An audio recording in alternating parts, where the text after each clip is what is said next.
Boa tarde. Vamos então começar hoje a quarta aula. Hoje a gente vai discutir sobre o espírito e matéria. Hoje a gente vai discutir sobre o espírito e matéria. Então, como de costume, antes a gente vai fazer uma prece de abertura, a gente se conectando com a espiritualidade da casa. Na sequência, a gente vai fazer uma leitura e uma reflexão do livro Sinal Verde, e aí a gente vai adentrar no tema de hoje, que é o espírito e matéria. Ok? Quarta aula do livro O que é o Espiritismo. Então vamos fazer a prece de abertura. Pedimos licença a Deus, a Jesus, a falante de luz, amiga benfeitora da casa, do nosso templo Recanto de Interlagos. Pedimos licença para que possamos, nesta tarde de sábado, iniciar mais um momento de estudos, de evolução, de crescimento, trazendo para nós o progresso do saber. Através da prece de Jesus, pedimos licença para que possamos poder tirar o melhor desta lição, em proteção, em amparo pela espiritualidade amiga. Pai nosso que estais nos céus, santificado seja o vosso nome, venha a nós o vosso reino, seja feita a vossa vontade, assim na terra como nos céus. O pão nosso de cada dia nos dai hoje, perdoai as nossas dívidas, assim como nós perdoamos a quem nos tem ofendido. E não nos deixeis cair em tentações, mas livrai-nos de todo mal, pois vosso é o reino e o poder, e agora é para todos sempre. Que assim seja, graças a Deus. Fé e equilíbrio em todas as direções. Fé e equilíbrio em todas as direções. Então, hoje, como a programação, já que a gente vem se habituando, se acostumando, então a gente vai ter agora a sequência, a leitura do livro Sinal Verde. E hoje vamos falar em torno da felicidade. Em matéria de felicidade, convém não esquecer que nós transformamos sempre naquilo que amamos, que se aceita como é, doando de si a vida, o melhor que tem. Caminha mais facilmente para ser feliz, como esperar ser. A nossa felicidade será naturalmente proporcional em relação à felicidade que fizemos para os outros. A alegria do próximo começa. Muitas vezes um sorriso que você lhe queira dar. A felicidade pode exibir-se, passear, falar e comunicar-se na vida externa, mas reside com endereço exato na consciência tranquila, que se aspira a ser feliz e traz ainda consigo determinados complexos de culpa. Comece a desejar a própria libertação, abraçando um trabalho em favor dos semelhantes, o processo de reparação desse ou daquele dano que você haja causado em prejuízo de alguém. Estude a si mesmo, observando que o autoconhecimento traz humildade e sem humildade é impossível ser feliz.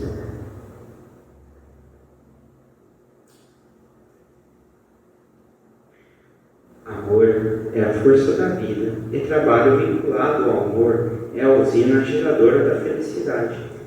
Se você parar de se lamentar, notará que a felicidade está chamando o seu coração para a vida nova. Quando o céu estiver em cinza e derramar-se em chuva, medite na colheita farta que chegará do campo e na beleza das flores que surgirão no jardim. Ou seja, em torno da felicidade, e nesse final ele traz uma reflexão no seguinte: ainda que não estamos totalmente felizes, porque a felicidade é uma condição não exata, não definida, porque a felicidade, como disse Jesus, né, a felicidade ainda não é deste mundo, mas é a felicidade plena, aquela felicidade constante. E como a gente já sabe, né, em vários aspectos da nossa vida, a gente vive sobre variações, né? Nós somos seres em variação. Essa variação, ela tende para a felicidade e para o sofrimento. E no final aqui, quando ele traz o sofrimento, é isso, a gente fazer essa reflexão, né? Essa meditação, ou seja, quando a gente medita, a gente acalma os nossos sentidos. Acalmando os nossos sentidos, a gente pode se conectar com algo maior, que isso pode nos trazer a felicidade, desde que com fé e com benevolência a gente acredita nesse propósito, tá? Então é uma ótima reflexão, e essa reflexão ela se conecta totalmente com a aula de hoje, né? Que é algo programado com base no livro da Federação. Então, o que acontece?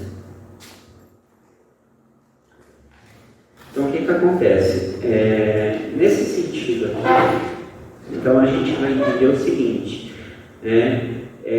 quando a gente tem essa conexão e a gente sabe que a gente é uma tríade, né? Espírito, perispírito e corpo, né? Então, a gente aqui vai entender um pouquinho sobre a questão da matéria, né? Sobre a questão do espírito, fazer a relação entre esses elementos, né? Que eles são compostos por elementos elementares material e imaterial, podemos dizer assim, né? Explicar nesse processo de criação, né? Não totalmente, mas a gente vai dar uma passagem, esclarecer, né, que Deus não é um elemento do universo, porque Deus não faz parte do universo, Ele criou o universo, né? Deus é o Criador. E aí a gente começa então, nesse sentido, a entender o que é o ser humano, como que a gente é constituído, né? O espírito, a alma, o perispírito, o corpo físico, né? Lembrando que a gente não faz um aprofundamento tão detalhado, que isso aqui basicamente é toda a doutrina espírita, né? Então, o quem sou eu, né?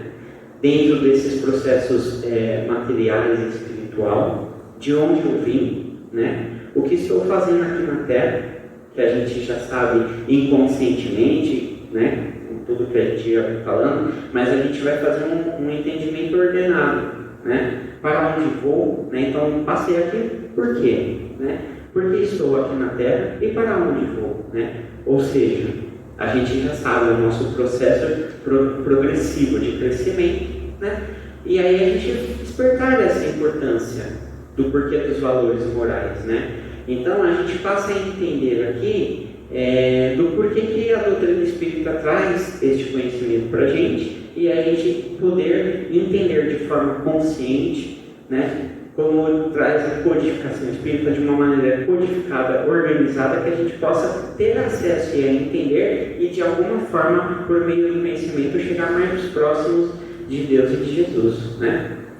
E nesse contexto, né, aonde quando a gente consegue nos situar, a gente entende a importância da reforma íntima dentro do aspecto moral, né? Eu vou falar disso em algumas palestras, né? Já venho falando isso em algumas palestras, mas a gente aqui já pode entender, né? Para ajudar a gente a entender que a reforma moral, né? A moral, ela faz parte de um coletivo, né? E a reforma íntima é que eu possa me desenvolver, né? Então são duas constantes em vias duplas, né? A moral e a reforma íntima. Então ela sempre vai estar dentro desse aspecto da variabilidade para que possa alcançar o progresso, né, da evolução, tá bom?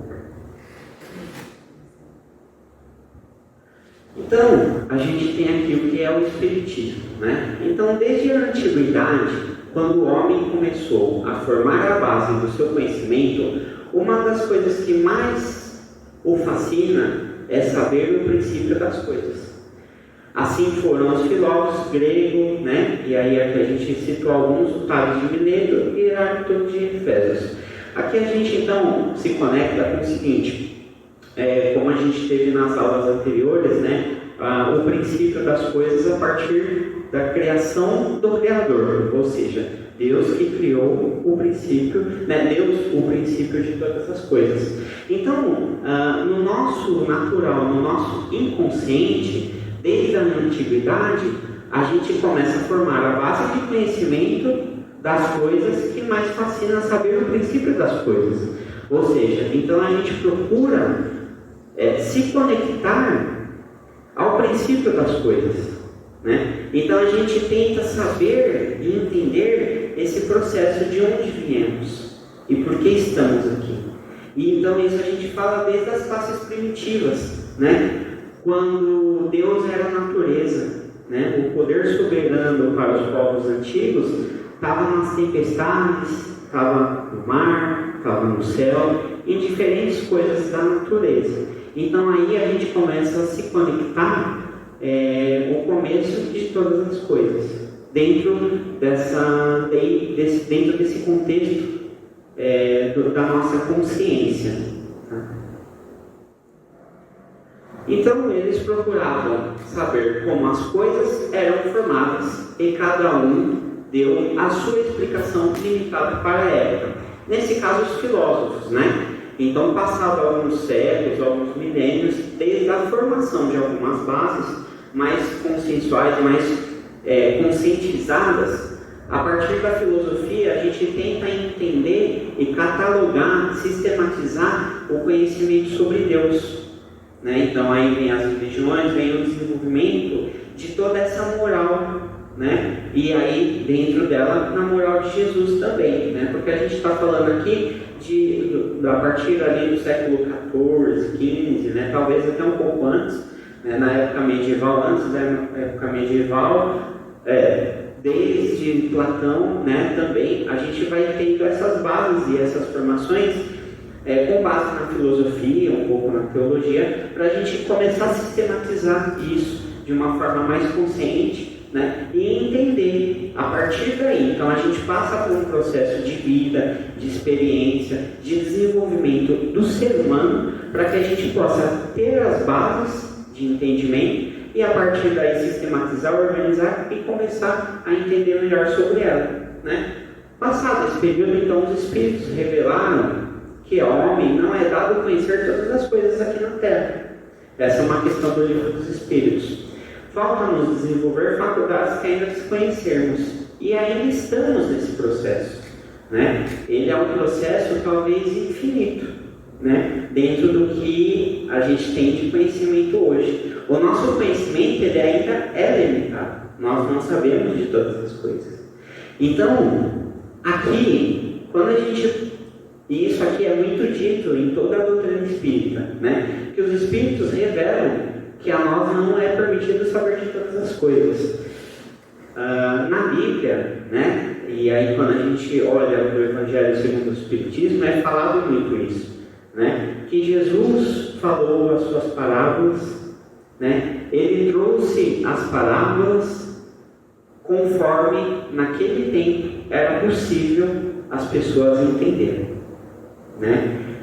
E até hoje, a gente lê 3.000 vezes uma parábola de Jesus, a gente vai entender de forma diferente. O que acontece? Aquela escrita lá houve mudança? Não. É a gente que evoluiu um pouco para melhor entender ela. E assim, cada vez, e a cada momento, e a cada tempo da nossa vida.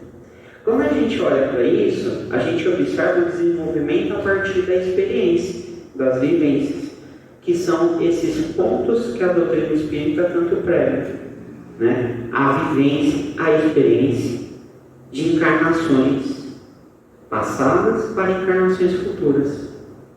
Então a gente começa a entender a lógica das coisas, né? E aqui é como eu disse, o livro ele vai dar uma passagem, ou seja, essa matéria de hoje ela tem o objetivo de sintetizar para a gente um ponto de partida para que a gente possa ter um olhar para uma direção. E aí a gente começa a caminhar num sentido mais organizado, como Kardec fez a obra. como Jesus fez a sua obra de evangelização, como Deus criou o planeta. Então, quando a gente olha para a ciência espírita, a gente vê tudo conectado. Todas as coisas são integradas. E aí é o que o seu Érico muito diz para a gente, o todo. Aí a gente começa a entender o todo numa espiral crescente e amplificada, né? Então, nesse ponto, começamos a desenvolver as faculdades que ainda desconhecemos. Por quê? Vamos conhecendo, vamos evoluindo e vamos acessando novos portais, vamos dizer assim, de conhecimento. Novos caminhos de conhecimento, e a gente vai amplificando e chegando cada vez mais próximo e entender e sentir o que Jesus trouxe para nós de conhecimento. E aí, nesse contexto, cada vez mais vamos lendo os Evangelhos de Jesus e aprimorando esse conhecimento, porque vamos seguindo o progresso da evolução. É interessante, né? A nossa inteligência ainda é limitada, né? Como a gente sabe. Isso no dia a dia a gente sabe que a nossa inteligência é limitada. Mas por que isso é ruim? Não. Porque a gente não é como Deus. Mas podemos ser como Ele, no sentido humilde da palavra. Ou seja, Deus criou tudo e podemos nos evoluir a entender essas criações de Deus, para que nós podamos nos amplificar. Só alcança uma ínfima parcela do conhecimento do universo. Ou seja, a gente tem uma parcela do conhecimento do universo. Está aí o grande valor da doutrina espírita, a partir das obras de Kardec. Kardec sempre fala que o espiritismo não é a única verdade e nada se limita ao espiritismo. Por quê? A gente conhece uma parcela ínfima do universo. E hoje a gente começa a entender o porquê de todas as ciências.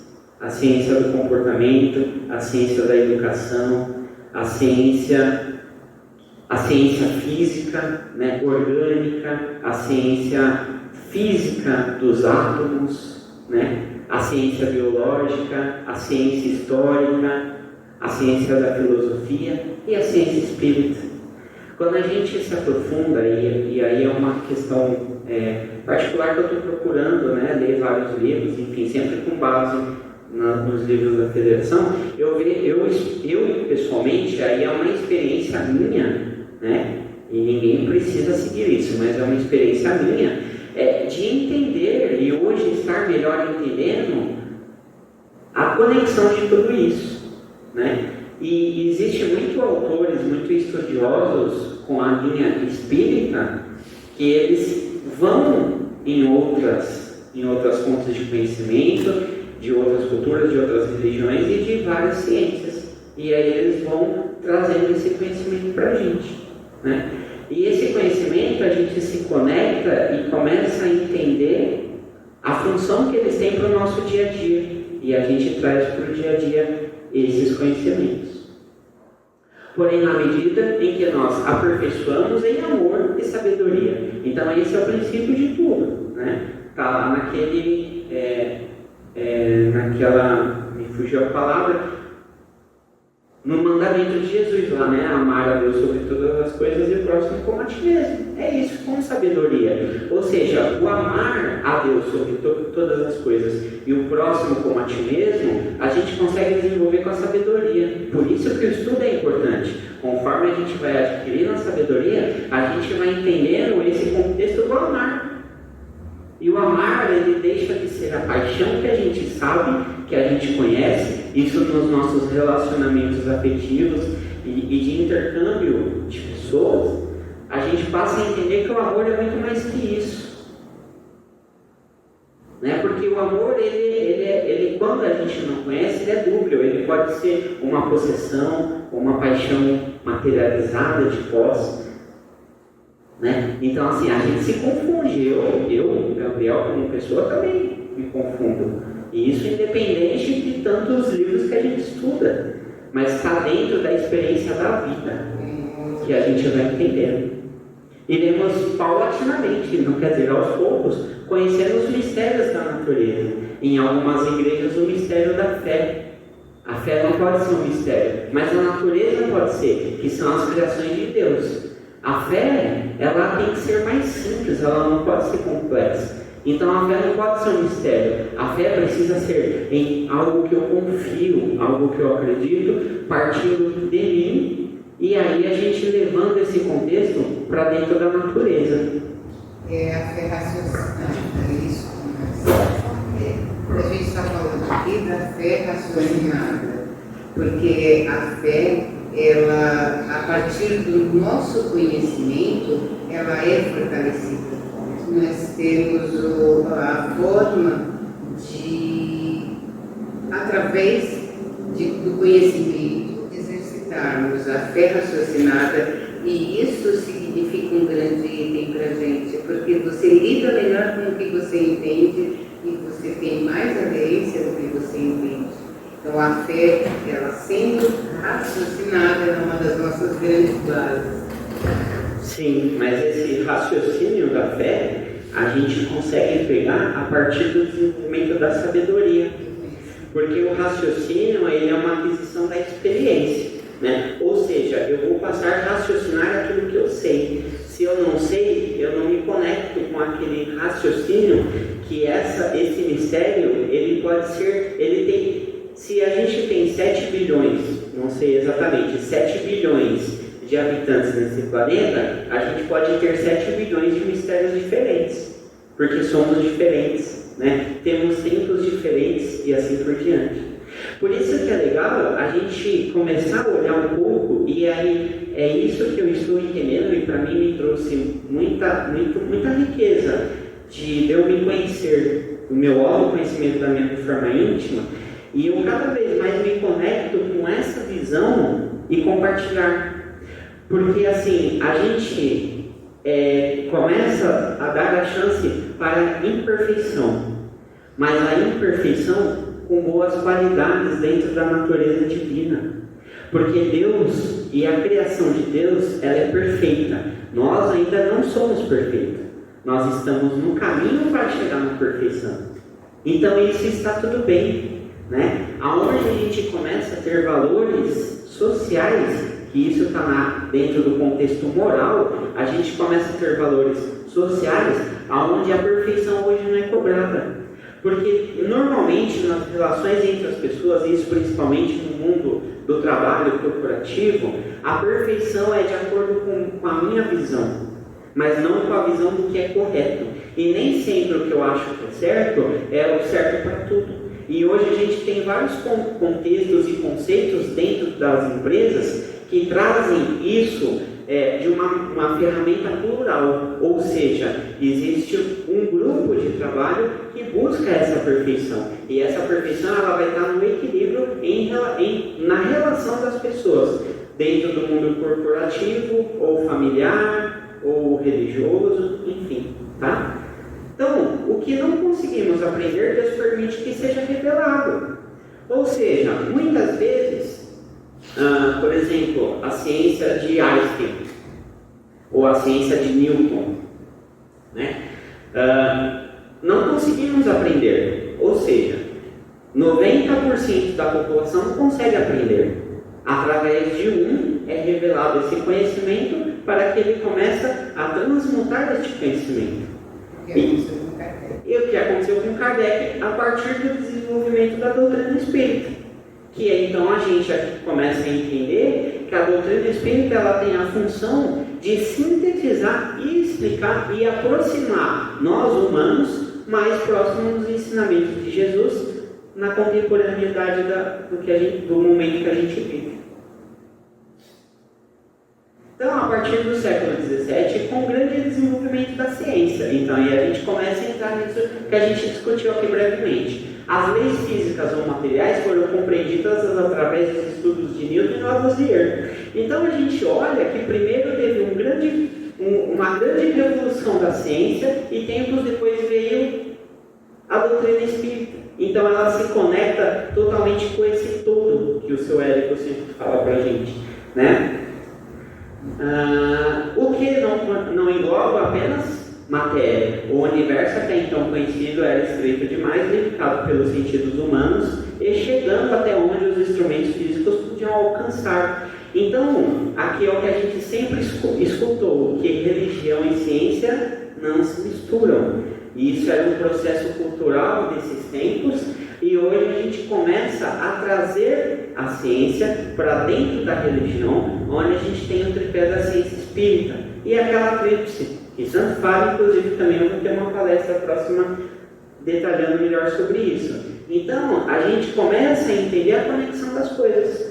Por isso que, assim, esse é um tema que aí eu estou gastando um tempo aqui para a gente começar a olhar para a doutrina espírita, não apenas pelo espírito ou pelo que vamos ter permissão de saber, mas a gente começar a olhar nesse contexto, de onde vim, porque estou aqui, para onde vou. E assim a gente vai desenvolvendo esse conhecimento.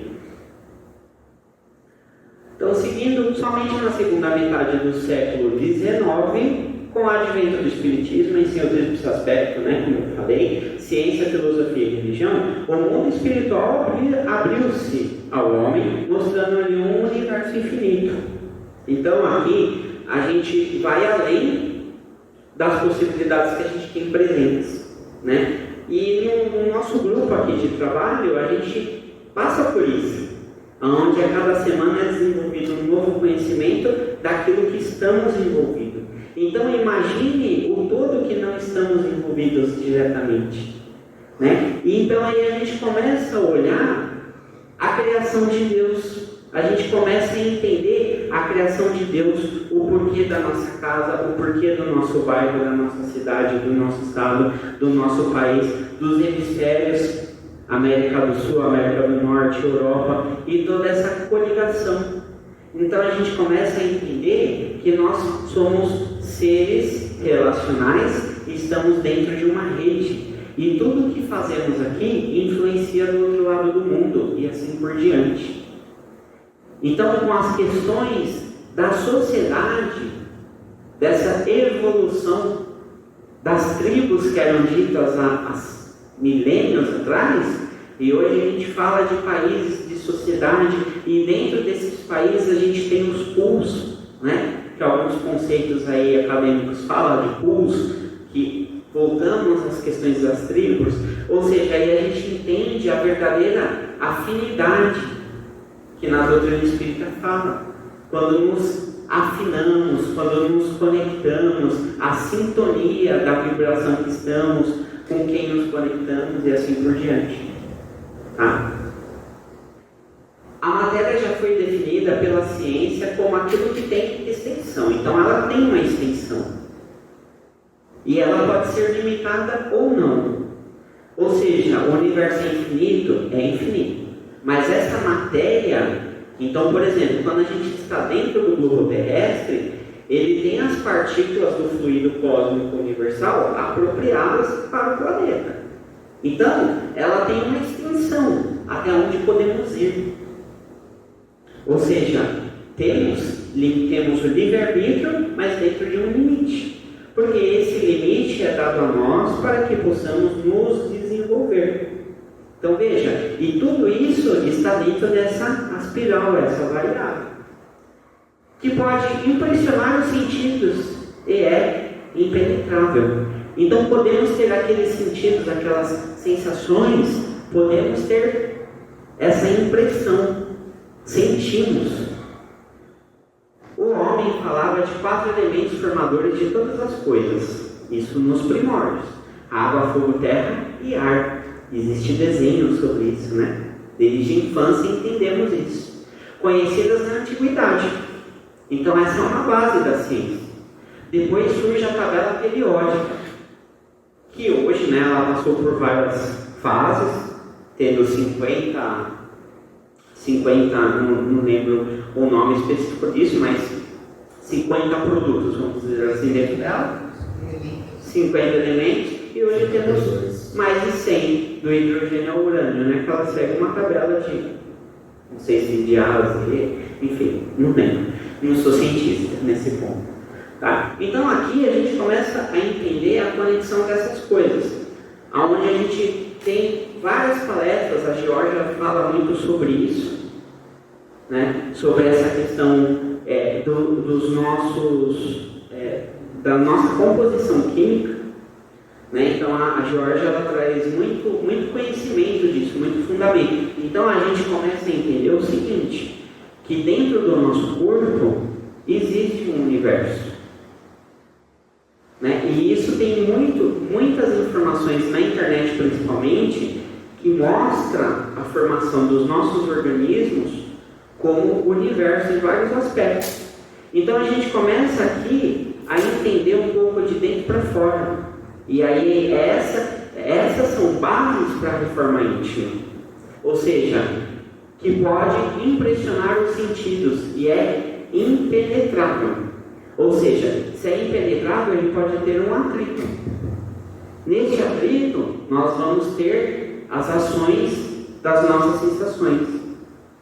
Sentir. E aí a gente começa a entender a importância de equilibrar isso, essa matéria.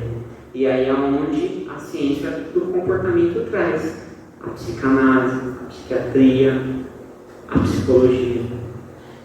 Ela traz, e aí isso ali a partir do século XVIII, XIX, começa a se crescer, e hoje estamos na era da doença psicológica.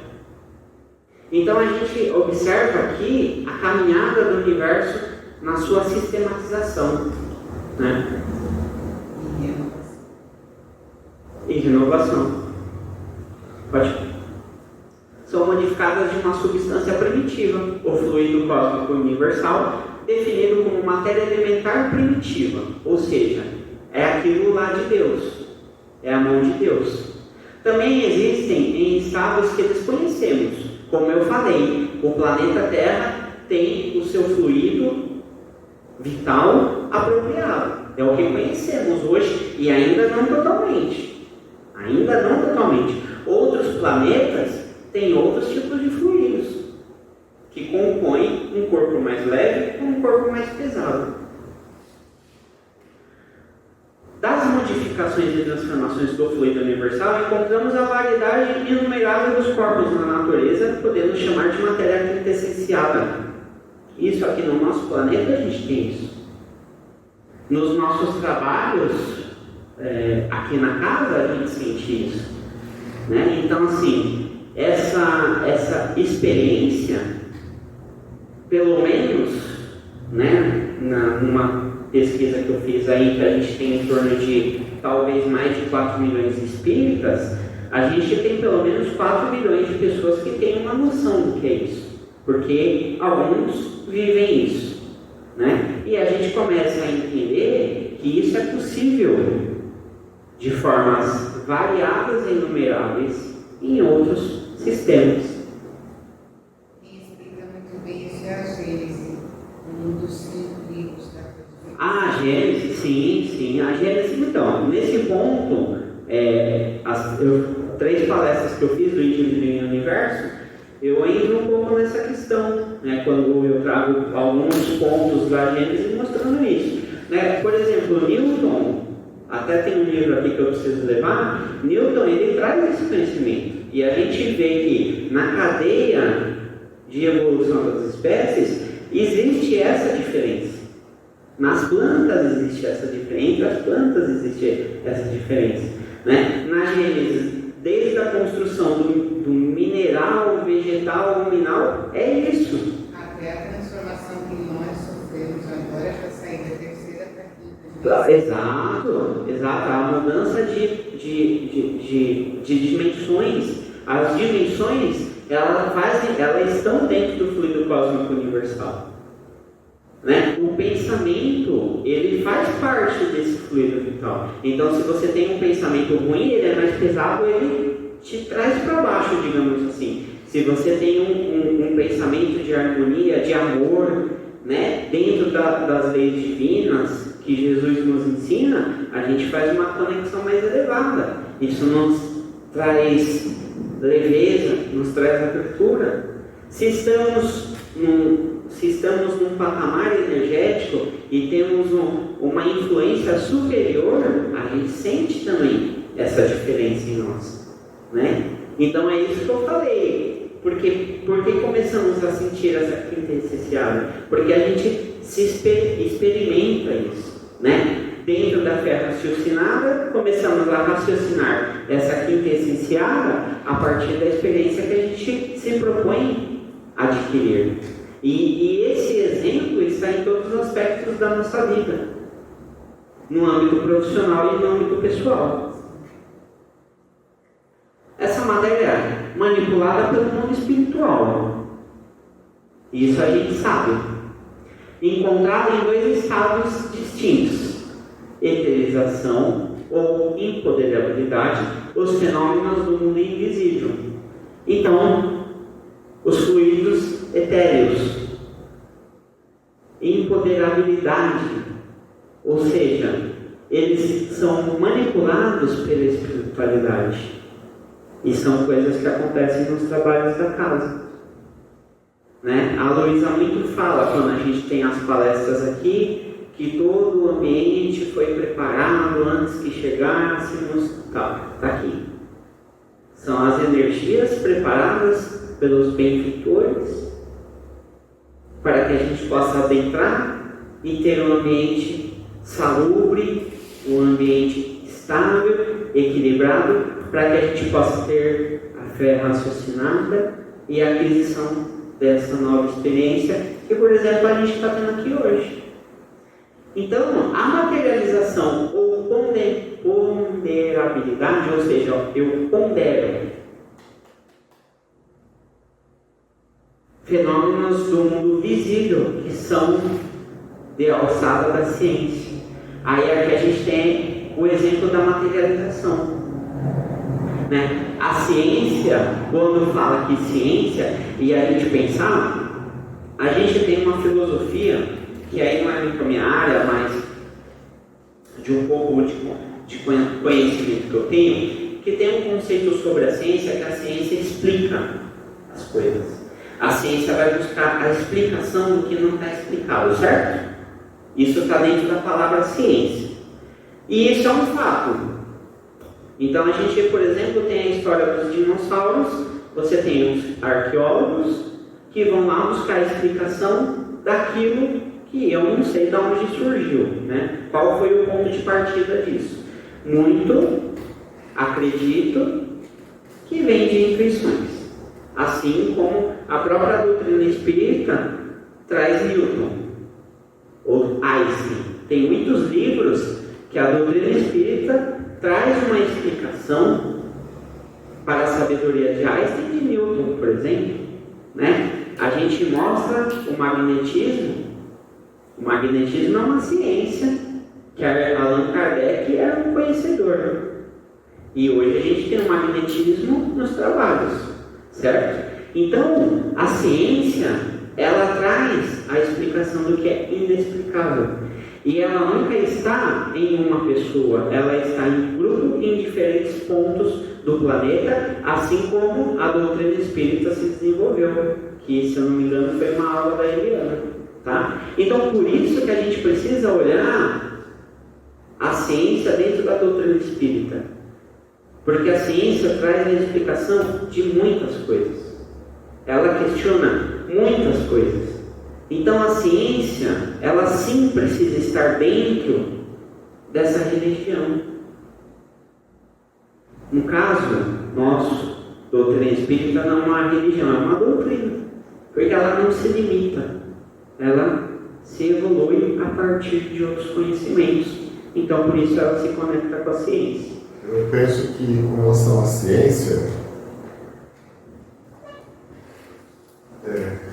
que com relação à ciência, a gente tem um exemplo bem nítido, que é recente, com relação ao Covid e às vacinas, tá? Porque as pessoas, elas entendiam que simplesmente tomar a vacina contra o Covid significava que elas não pegariam o Covid. E na verdade não é isso, né? Existem pesquisas, e até num tempo muito rápido, isso aconteceu em menos de um ano, onde você conseguiu desenvolver uma vacina que ela vai fazer com que você simplesmente, se pegar Covid, não morra, né? Ou que desenvolva formas mais amenas da doença, né? Então, isso é ciência, ela não traz uma resposta pronta, ela traz essa evolução constante. Muitas pessoas acabaram questionando em função aí de achar que a ciência não tem validade, em função de crenças mais limitantes nas suas experiências, mas para mim, né, eu tenho certeza que essa ponderabilidade, essa imponderabilidade, elas estão muito refletidas neste exemplo. Por quê? É a crença e a fé.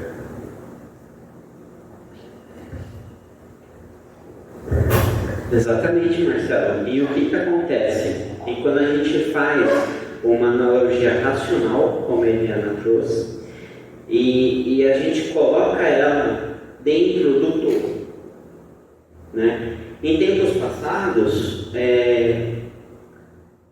a gente, sem ter o conhecimento da solução dessa causa, principalmente na causa raiz, porque o que você trouxe é uma verdade, porque assim, a gente trouxe uma solução não apenas na causa, mas na causa raiz.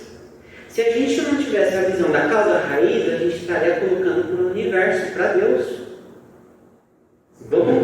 Vamos associar isso. Né? Aqui é uma questão muito pessoal minha, uma opinião pessoal, tá? Não tem nada dentro da questão espírita, é uma visão minha. Então a gente olha o seguinte. Só dentro disso, é rápido. Nessa semana eu vi na internet, nos jornais, enfim, um paciente soro positivo, ele fez um transplante de medula. E com a realização do transplante, ele acabou eliminando o vírus HIV do seu corpo. Nossa, então significa que todos temos que fazer, todos não, né? Porque que são acometidos têm que fazer um transplante de medula? Não. Quem explica ainda não tem explicação, tá? Mas comprovadamente ele, a partir do transplante, não é mais portador do vírus HIV. É um exemplo. Sim, então, aí é esse ponto que você trouxe. É interessante, porque a gente vai lá na causa raiz, né? Então a ciência, ela coloca o quê? Ela desmistifica um mistério, né? Ela dá uma solução para o que estava inacessível